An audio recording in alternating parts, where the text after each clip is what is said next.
मेरी तरफ से मेरी सारी यूट्यूब फैमिली को बसंत पंचमी की हार्दिक शुभकामनाएं। जय हो सरस्वती माता की। Hello my YouTube family, welcome to my channel SR fun with Komal. कैसे हो आप सब? उम्मीद करती हूँ कि आप सब बहुत अच्छे होंगे और बहुत अच्छे से अपना ध्यान रख रहे होंगे।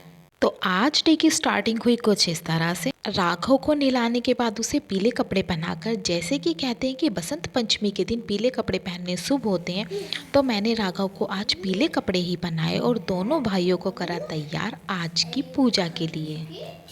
फिर मैंने तैयारी की सरस्वती माता के भोग के लिए और बनाना शुरू किया बेसन का हलवा।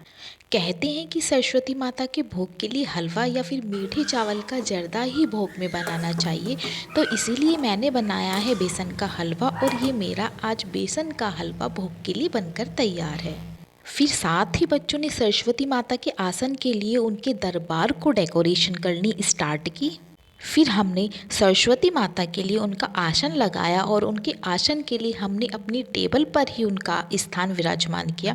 फिर बच्चों ने इस टेबल को अच्छे से लाल कपड़े से कवर किया और बच्चे भी मेरे साथ पूरी श्रद्धा और मन के साथ सरस्वती माता का दरबार सजाने में लगे हुए थे।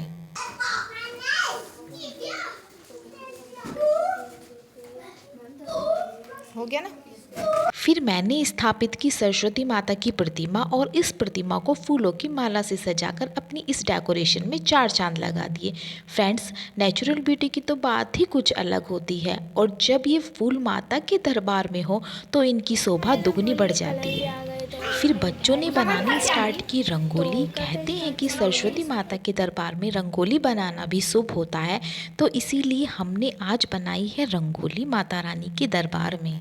और साथ ही मैंने सरस्वती माता के दरबार में सरसों के फूलों के साथ दरबार को सजाना आरंभ किया और फूलों से सजने के बाद हमारा दरबार कुछ ऐसा दिख रहा था। और मम्मी ने माता रानी की दीपक की थाली पर सात्विक निकाला और कहते हैं कि हमारे हिंदू धर्म में पूजन कार्य में सात्विक का निकालना शुभ माना जाता है। अब मेरी एक स्टूडेंट अभी अपनी रंगोली को बनाने में कर रही थी पूरी मेहनत और अब ये रंगोली फूलों और रंगों के साथ तैयार है। और मम्मी ने जल के लोटे पर भी सात्विक निकाला और साथ ही पूजा की थाली पर भी। और हमने अपने पूजन के स्थान पर रखा शंख और साथ ही जो मैंने माता रानी के भोग के लिए हलवा बनाया था उसे भी सरस्वती माता के दरबार में रखा। और अब हमारा दरबार कुछ इस तरह से दिख रहा था।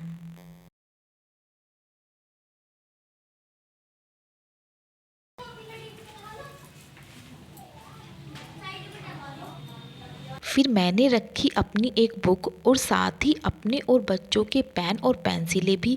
माना जाता है कि सरस्वती माता के पूजन के समय अपने पढ़ने की जो भी चीज़ें हैं उन्हें उनके पास रख कर ही पूजन करना चाहिए। और साथ ही मम्मी ने अपनी कलाकारी दिखाते हुए छोटे छोटे फूलों के गुलदस्ते भी तैयार किए और दरबार को सजाने में हमारी पूरी हेल्प की।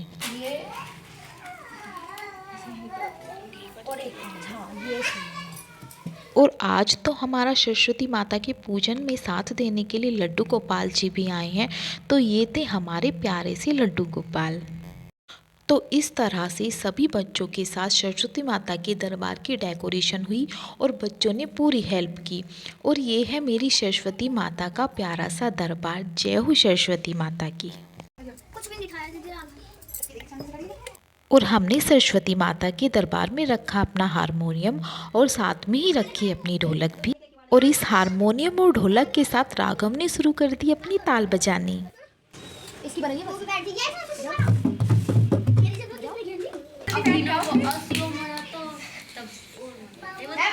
और ये था हमारा दरबार सजाने के बाद का फाइनल लुक, सरस्वती माता के दरबार में ढोलक और हारमोनियम के साथ।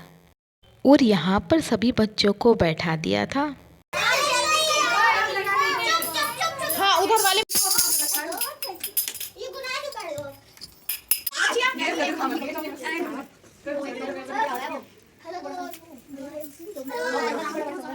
और दरबार डेकोरेट होने के बाद सभी बच्चों ने दरबार में लेनी स्टार्ट कर दी अपनी पिक्स। अपना पूजन स्टार्ट करने से पहले सभी बच्चों को लगाया चंदन का तिलक और भोग के लिए भी तथा बच्चों को प्रसाद रूप में देने के लिए दरबार में लाकर रखे बेसन के लड्डू। फिर सरस्वती माता का दीप जलाया और आह्वान किया कि हे सरस्वती माता, अपनी कृपा हम पर बनाए रखना और हमारी इस पूजन विधि को स्वीकार करना। बस यही कहते हुए सरस्वती माता की जय बोलकर सरस्वती माता की वंदना प्रारंभ की। वो एक्सपर्ट है लड़की। दरबार की जय।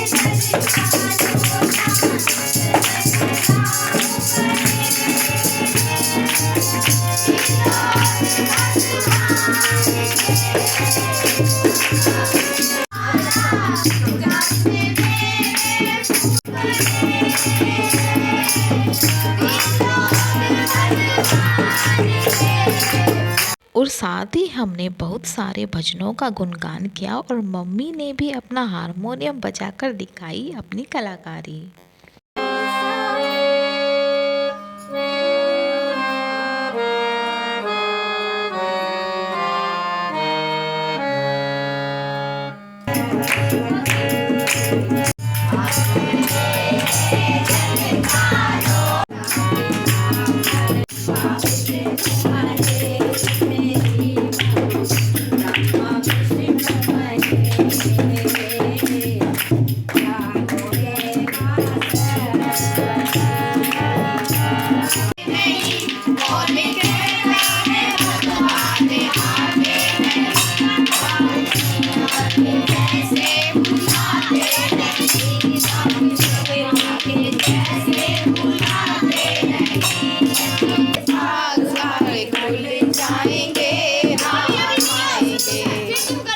चलो स्टार्ट।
और फिर हमने अपने भजनों को विराम देकर आरती की तथा सभी ने इस सरस्वती माता की पूजन का फुल आनंद लिया और सच में अपनी इस पूजन विधि और भजनों के साथ इस पूजन में बहुत ही आनंद आया।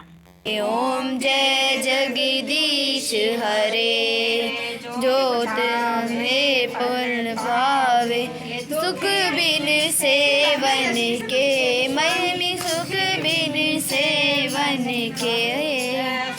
और आरती के बाद सभी बच्चों ने ध्यान लगाकर सरस्वती माता से अपने सुखद भविष्य की कामना की और साथ ही मैंने भी अपने लिए अपनी मनोकामना पूर्ण करने की सरस्वती माता से प्रार्थना की।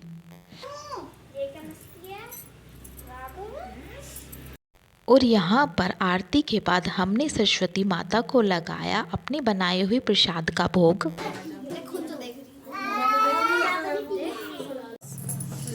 मैं अच्छा लगा, चलो।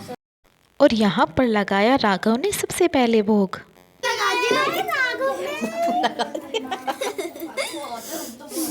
क्या खा लियो? अच्छा प्रसाद दो। और फिर सभी बच्चों को हलवे और लड्डू का प्रसाद दिया। बैठ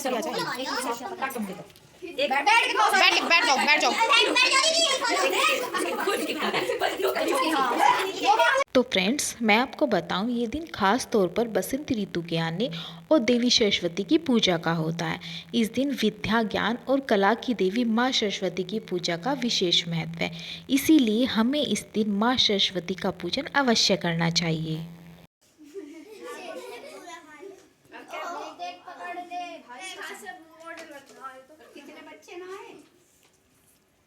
तो फ्रेंड्स, मैं आपसे एक छोटी सी जानकारी शेयर करना चाहूँगी कि बसंत पंचमी मनाने की शुरुआत कैसे हुई। बसंत पंचमी मनाने का जो संबंध है वो क्योंकि माता सरस्वती से है, तो इस संबंध में एक छोटी सी पौराणिक कथा है। कहते हैं जब भगवान ब्रह्मा ने सृष्टि की रचना की तो सृष्टि में केवल जीवन ही था, लेकिन जीवन बहुत शांत और बिना किसी आवाज़ के था। भगवान ब्रह्मा ने अपने कमंडल से जल का छींटा लगाया जिससे देवी सरस्वती माँ प्रकट हुई। देवी सरस्वती ने वीणा बजाकर पूरे संसार में मधुर आवाज़ फैलाई और सृष्टि में जीवन का संचार हुआ। तभी से देवी सरस्वती को ज्ञान, संगीत और कला की देवी माना जाता है और इस तिथि पर बसंत पंचमी मनाई जाती है। तो फ्रेंड्स, ये था मेरा आज का व्लॉग माँ सरस्वती के पूजन से लेकर उनकी कथा तक।